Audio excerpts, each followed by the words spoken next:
प्यारे बंधुओं, नमस्कार। आपको मैं उपसर्गों के बारे में पढ़ा रहा हूँ और संस्कृत के उपसर्ग और हिंदी के उपसर्ग, हिंदी के इसको जो बाकी रह गए हैं वो आज मैं आपको बताता हूँ।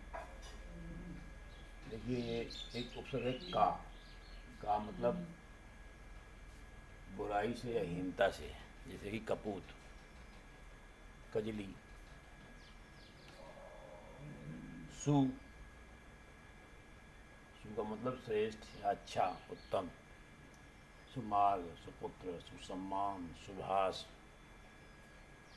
नी नी मतलब रहित, निषेध, अभाव, निरोग, निडर, निवास, निदान, इस तरह के शब्द।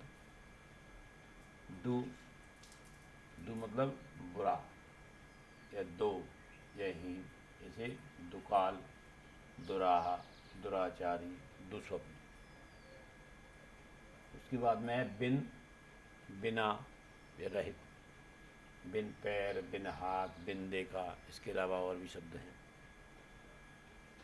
उसके बाद में भर, भर का मतलब पूर्णता, भरपेट, भर उम्र।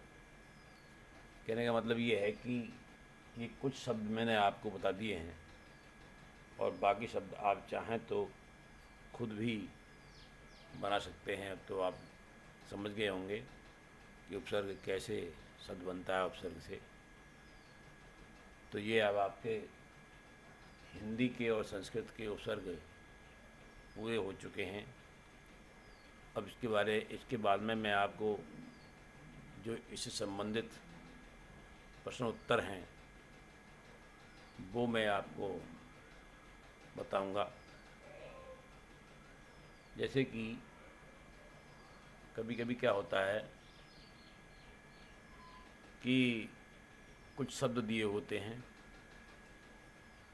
विकल्प के रूप में, ऊपर लिखा होता है इन इन शब्दों में से बताइए कौन सा शब्द उपसर्ग से बना हुआ है या उपसर्ग से बना हुआ नहीं है। तो कुछ शब्द ऐसे होते हैं जैसे कि दुकान शब्द है। दुकान शब्द में अब्दू और कान, दू का मतलब या तो दो या फिर बुरा।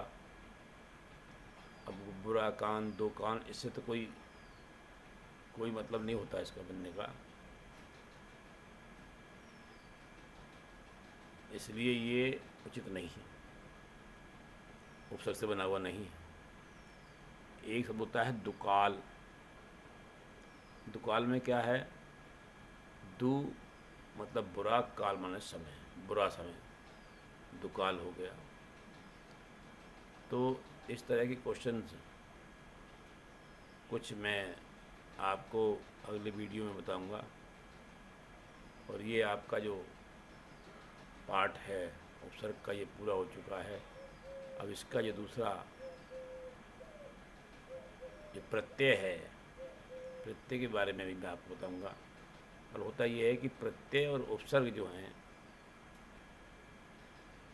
इनकी जो परिभाषाएं हैं वो लगभग समान जैसी हैं, परंतु क्या है कि कभी कभी उपसर्ग में क्या होता है, उपसर्ग में तो जो शब्द है वो पहले जुड़ता है, मूल शब्द के पहले जुड़ता है। और प्रत्यय में क्या होता है कि वह शब्द जो है वो मूल शब्द के बाद में जुड़ता है। वह बाद में जुड़ करके उसका अर्थ बदलता है मूल शब्द का, और उपसर्ग जो है वो मूल शब्द से पहले जुड़ करके उसका अर्थ बदल देता है। तो मैं अब अगली वीडियो में आपको इसके कुछ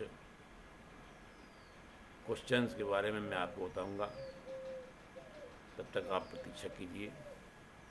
धन्यवाद, नमस्कार।